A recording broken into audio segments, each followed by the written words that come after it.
What a treat. Oh, Judge Colby. Your sister Jamie Colby is a fabulous person through and through and a terrific broadcaster. So let's start there. So I'm assuming that the apple doesn't fall far from the tree, and it's great to have you. I love speaking with judges. It's such a rarity. And this is an interview that I was so hoping to get because there you were yesterday, a key player as a character witness. How did you end up in all of this? It's a very interesting journey, Ashleigh. After retiring as a judge, as a full-time judge, I wanted to continue public service, and I wanted to not forget the forgotten people of the world, the elderly in nursing homes, the people dying in hospice, special needs kids, kids dying of cancer, and incarcerated people, which I knew practically nothing about, yet sentenced thousands of people to prison. And I didn't really know how to do that. So 10 years ago, I got a golden retriever, a therapy dog named Bailey first and now Grace. And we go to the most maximum security prisons in addition to the other folks.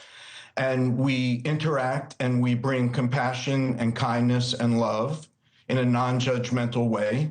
And in that mission over the last 10 years, I met Lyle and Erik, in addition to many other high-profile and unknown criminal convicts that were serving life and some serving death. And we interacted with our dog groups at the prison, and I got to see and speak and mentor Lyle and Erik over this time period, and that's how I met them. Lest anybody think that, you know, any defense attorney can line up a group of character witnesses for the most part.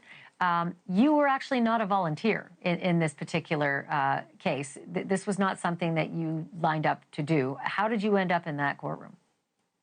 Well, I was subpoenaed by court order to come, and my goal was to assist Judge Jessup in his determination from my personal observations of what I've seen Lyle and Erik do over the years, including the time where they didn't know that they may ever not die in prison. It was only recently that they found that out, yet all their goodness and acts of kindness to other inmates and the programs they've set up and the education that they've received with their college degrees and setting up hospice programs at the maximum security penitentiary to care for the elderly. All that was done in my view, I've never seen in the tens of thousands of inmates that I've met over the 10-year period, I've never seen anyone do something so altruistic. So can I ask you, I keep wondering, Judge, what's going to be the hiccup to the brothers gaining the support of the parole board? And I keep coming back to what DA Nathan Hochman has sort of had in his craw, and that is that Nathan Hochman said the brothers never copped to what he said was a lie, that they feared imminently for their life at the moment they pulled the trigger, killing their parents, which is legally very important, right? Because that can get you to second-degree murder. That can change everything. That takes you from lying in wait. It takes you from premeditated. And Nathan Hochman says they never did that. They never said, we lied when we said we were in imminent fear of our lives. Do you think that's something, that one thing could come back to bite them when it comes to the parole board? I'm certain that it's possible, but I'm more than certain that there's so many good things that they will advocate for themselves. In that hearing, they need to advocate to that parole board. They're not going to be having witnesses come. I won't come. Jail guards who like them won't come. And if they could advocate enough good things, and maybe they will tell things they've never told when they go to that parole clemency board. I think they were as authentic yesterday when they gave their allocution to Judge Jessup as they are with me on a personal basis. I don't think there were any errors or lawyer-written drafts of what they should say. That is exactly who they were, and it's compelling to me as someone who is considered a tough, in the past, sentencing judge. Quick question, and I got to make it quick. I only have 30 seconds left. But I remember talking to a parole board member in New York about the parole hearings for Mark David Chapman, who killed John Lennon.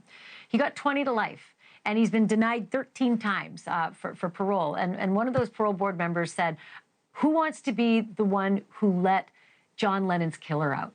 Is it possible that Gavin Newsom may face that same kind of pressure? Who wants to be the one that let the Menendez brothers out? It's interesting, and quickly, you know, we work with Sirhan. Sirhan, he's at that prison with Lyle and Erik too, and he was granted parole, and the governor didn't grant it for whatever reason. It's certainly possible, but I do think there's an outswelling of support from many young people in America who look at what is being stated and feel compelled that 35 years, with all the good service they've done and the change of law, that they wouldn't have been sentenced to life without parole if they had committed the crime now, is compelling. Judge Jonathan Colby, this has been such a treat. Thank you so much for your candor. I look forward to speaking with you again, I hope, as this process continues. And please say hello to Jamie. I will. Thank you, Ashleigh. Thank you for watching. Subscribe below and download our NewsNation app right now on your phone, and you will get fact-based, unbiased news for all Americans.